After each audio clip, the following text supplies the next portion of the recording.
Hello everyone, namaste. Welcome to my video on Florence Scovel, Shinn. This is chapter 4 of the book, The Secret Door to Success. It is 4:45 in the afternoon. I woke up at 9:30, but it's still, I have to get up earlier because it takes me a while to get going.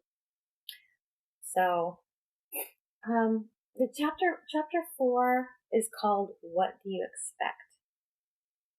And it's kind of funny because I equate that with my twin flame. And if you want to know what I'm talking about, I'm going to upload, I think after this, when I'm uploading a video on an update for my twin flame journey, and it kind of fits. And it's like, there's a pause in our journey, and it's kind of like, and I'm like wondering why, and it's like, this is why. What did you expect would happen? So I figured it out. I figured out how to fix it. Anyway, chapter 4 of The Secret Door to Success. What do you expect? According to your faith, be it unto you. That is Matthew chapter 9, verse 29. Faith is expectancy. So in this sense, faith is expectancy. According to your expectancy, be it unto you. What are you expecting? Are you expecting the worst? Are you expecting the best? Are you expecting large amounts of money? Are you expecting bills? When you get your mail, do you expect a check or do you expect bills? You know, the best thing to do is not, if you can't expect your good, okay, something good happen. If you can't go out to the mailbox and expect a check and really feel it, instead of saying, it's probably bills again. Instead of saying that, just don't expect anything. Just say, I wonder what's in the mail today. Don't say, oh God, it's bills again, I know it. Because then you know it's going to be bills. And you will know where your faith is at by opening that mailbox. Okay? And pretty soon, you'll be receiving less bills and maybe more checks, maybe more gift cards, more credits, what have you. So she says, people say we expect the worst to happen. The worst is yet to come. Hope for the best, expect the worst. See, there's that word expect again. They expect the worst. Oh, it's, I hope for the best, but, it's reality, their reality. So I'm just going to prepare for the worst. I'm going to expect the worst because that's probably what it is. Well, if you talk like that, then yeah, that's exactly what it is. Okay? You are going to get the worst. Say, I expect a change for the better. Okay? Instead of saying, hope for the best and expect the worst, just say, I expect the best. I expect a change for the better. Okay? And that way, change your expectancies and you change your conditions. Change what you expect. Don't expect the worst. Don't say worst case. For me, when I say worst case, I always say, well, worst case, I won't get it. That just means it's not my time. I have some more work to do. That's how you know where you're at spiritually. Do I have more work to do? Sorry, my bottom hurts because I have no butt. So it hurts when I sit on chairs for too long. How can you change your expectancies if you always expect the worst? That's a good question. Begin to act as if you expect the best possible outcome. Let's say you go on a job interview. You really want this job, but you're like, oh, there's so many people applying. I'm not going to get it. I'm not qualified. I just expect to not get a phone call. Well, if you think that way, you won't get a phone call and you won't get hired. Just say, you know what? I'm so glad I applied to this job. I am so qualified for it. They loved me in the interview. They're going to hire me. I expect a phone call with them telling me I'm hired. And just stay like that. If that sounds delusional to you, fine. There's nothing wrong with that. Stay in that delusional state. What's it going to hurt? It's not going to hurt anything, right? To be in that delusional state. If you don't get the job anyway, it's divine timing. It's the universe saying, you don't want that job. I got something better for you. Be patient. I got something better for you. Active faith alone will impress the subconscious. So the subconscious, if you look at it this way, your consciousness is linked to your eyes. It can see your 3D. It can see everything going on around you.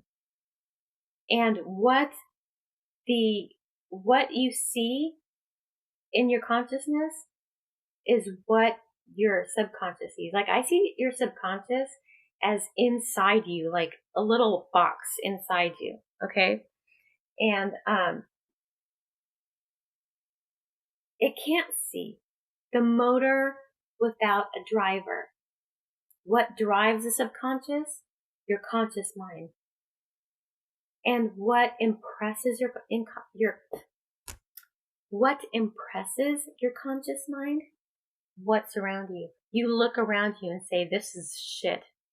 So, the universe is going to send you more.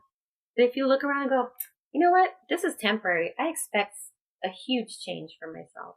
This is just temporary. I don't care about this. Then the universe is like, okay, she expects better things. She expects a better life. So we're going to give her a better life.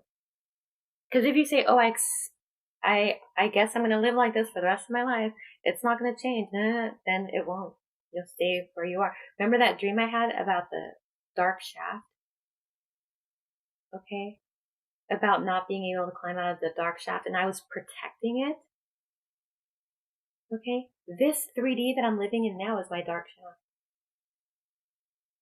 And I am at the point where I'm like, is this my true reality? Am I destined to live like this? Okay. And for me, getting out of that shaft is putting full trust, unconditional love, and unconditional courage in the fact that my twin flame is going to be my knight on the white horse coming to save me. Okay? My getting out of that shaft is knowing this is going to be lucrative and successful, and it will give me the abundance I need to move out of here and create a better life for myself. But I have that fear. Okay? Like I said, throughout my life, I lived in poverty. I was homeless. I slept on concrete when I was pregnant. And that is still ingrained in me. And I'm like, oh my God, what if? What if I start dating my twin flame and this one over here says, well, then you need to leave. Well, he can't make me leave because my name is on the lease. But, what if he does? I'm like, oh my God, where am I going to go? Who's going to be there for me? My twin flame is going to be there for me. But am I putting full trust into him to save me just in case? Nope. Why? Because it's still ingrained in my subconscious that I need to help myself. And that's why I'm doing my shadow work. Shadow work is really a great thing to do. Basically, it causes you to delve into your shadows, your negative experiences, your negative emotions, and work through them. And it's hard and it can be painful, but it's worth it. It's definitely worth it to break down your barriers and change your mind, so to speak. She says, when you ask, start preparing for it immediately, as if you have no time to lose. If you ask for $10,000, like, I said I wanted $10,000, but for honestly, by January 1st. Okay. So I have money for my apartment. I have money, hopefully to get some furnishings. I know that's probably not enough because when I leave here, I don't have nothing to take with me except my clothes, except my laptops. I don't have no furniture to take with me unless my daughter's dad says, oh, you can take this and you can take this. I'm getting a new bed. I have a twin bed. I want to get a queen size bed because I expect that I am going to be dating my twin flame. And with my size, I could probably fit 2 people on my bed. But, I want a nice queen size bed. Yeah. So I'm going to need a bed. I'm going to need furnishings. And I'm going to need appliances. So I'm asking for money. I'm asking the universe for like $10,000. It'll probably be like $5,000 to move into the apartment complex that I want to move into.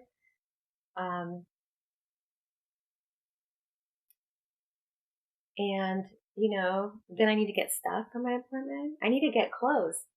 Like a lot of my clothes that I have, I had to give away because they were for someone who was 260 pounds.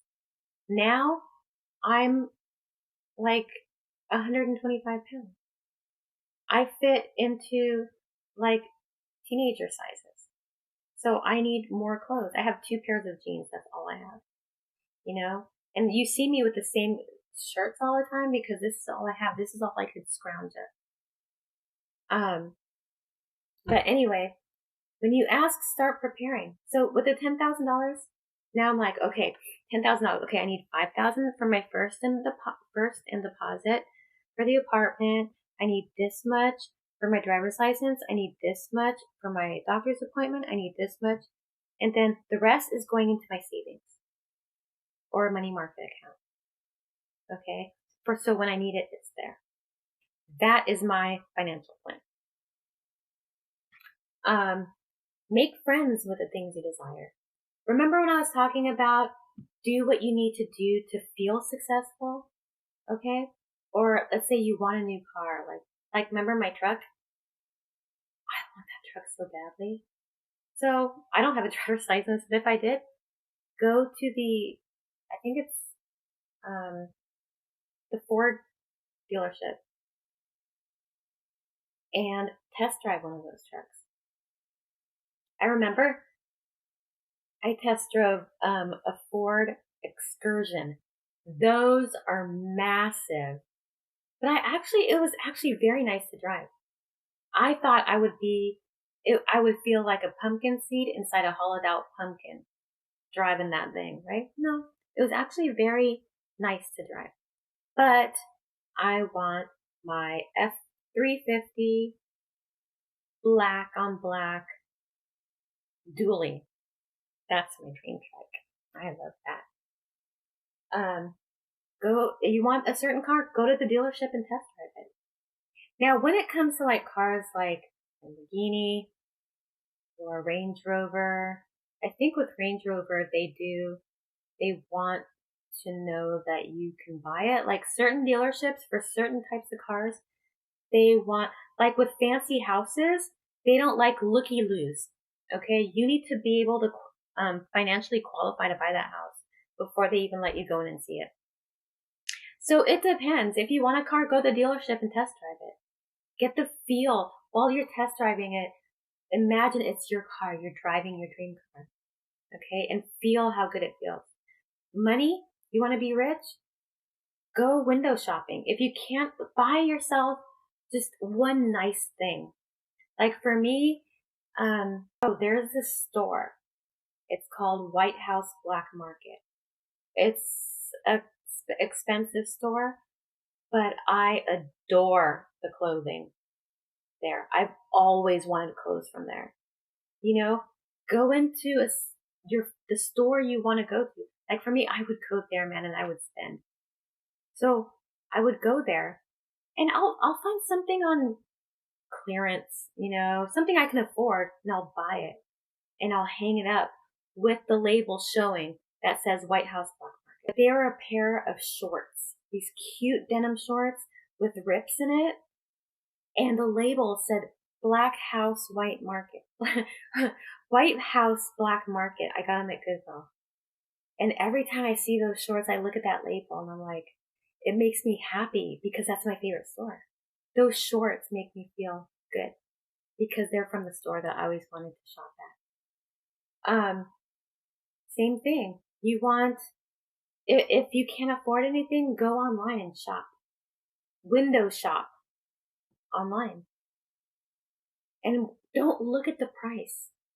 Just absorb what it is that you would want to buy when you're rich. I would probably put Amazon out of business. Let's see. God cannot fail, for his ways are ingenious. His methods are sure. God works in mysterious ways. Don't worry about the how. God works in mysterious ways. God will come up with ways you couldn't even imagine. Like, that's why I say expect the unexpected. Money will come to you in an unexpected way. Your special person will come to you in an unexpected way. Whatever you desire will come to you in an unexpected way. Why? Because God doesn't want you to think of how it's going to happen. Why? Because when you think about how it's going to happen, you're undermining God. Okay? You are undermining God by saying, I can't imagine how this is going to happen. Okay? God's going to be like, well, I will figure that out. Just don't think of it. But if you keep saying, oh, it could happen this way, or it's probably going to happen this way. I expect it to happen this way. And God's like, you know what? Then do it yourself. Apparently you know how to do it. So go ahead and do it. You know, I was like that with my twin flame for a long time. My phone is off. Like, my daughter's dad stopped paying my phone. I don't have a phone. So obviously he can't call me. But I have Facebook, I have Instagram, I have WhatsApp. Those are 3 apps he could call me on. I sent him a Facebook message, and I was like, oh, he's going to message me on Facebook. Oh, Facebook. And it's like, I had to tell myself, stop saying that. He could contact you in the most unexpected way. Just focus on the contact itself. Don't focus on how he's going to contact you. I cannot be separated from God, the giver. Therefore, I cannot be separated from God, the gift. The gift is God in action. The gift is what is being manifested. I cannot be separated from God, the universe, the giver. Okay? Therefore, I cannot be separated from God, the gift. I cannot be separated from God's manifestation powers. She says, see God in every face and good in every situation. When you see someone, see God in them. Everyone you meet is there to teach you some kind of a lesson. Okay? They're there, and see the good in every situation. There are situations where I know, like for me growing up, at the time, I didn't see any good in any of my situations. Now that I look back on it, I'm like, yeah, there's good in my situations. Why? Because I learned so many lessons. I learned how to handle trauma and the A word. Now I realized I was able to learn how to handle all of that. I've been through all of this because I was meant to heal and teach others. So see the good in every situation. Like I said before, silver lining. See the silver lining in every situation. Nothing is too good to be true. Nothing is too wonderful to happen. Nothing is too good to last when you look to God. Nothing is impossible when it comes to God. Remember the weird animal with the elephant body and the mouse head and the pig tail and the crow feet? If you can think it, God can make it. Nothing is too good or too impossible or too crazy for God. You want it, He'll make it. Say to yourself, I expect the unexpected. My glorious good now comes to pass. Again, it's about not undermining God and trying to figure out the how. Okay? God will figure out the how. If you're in a time crunch, God knows. God is never late. If you're expecting something, make sure you get into the vibration of it. Tell yourself, if you have a bill due in a week, don't mad cow about it and go, oh my God, I have this bill due. How am I going to pay it? What am I going to tell the people? No, because you're blocking your good. Go and say, you know what? My rent is paid, or my bill is paid. I have no worries right now. How the bill's going to get paid, I don't know. And I don't care how. I already know it's paid. I'm just going to go on with my day. Okay. So this one was a little shorter. What do you expect? Do you expect good or do you expect negative things to happen? Always expect good things to happen. Because as long as you expect those good things to happen, those good things are going to happen to you. God cannot fail, for his ways are ingenious, his methods are sure. Trust God. Trust the universe. Universe has your best interest at heart. Okay? I wonder if my son's taking a shower. Slipping and sliding in there, I guess. So that's the end of chapter 4. Tomorrow we are going to do chapter 5, The Long Arm of God, from The Secret Door to Success, from Florence Scovel. Shinn. Thank you for watching. I appreciate every single one of you, everyone who views, everyone who subscribes, everyone who likes. I will be uploading my life story soon. Again, if you are bothered by the subject matter, I can create more tame versions, because I really do want everyone to know what I went through in order to get to where I am. I also have my email and Facebook Messenger down below if you would like a personal reading.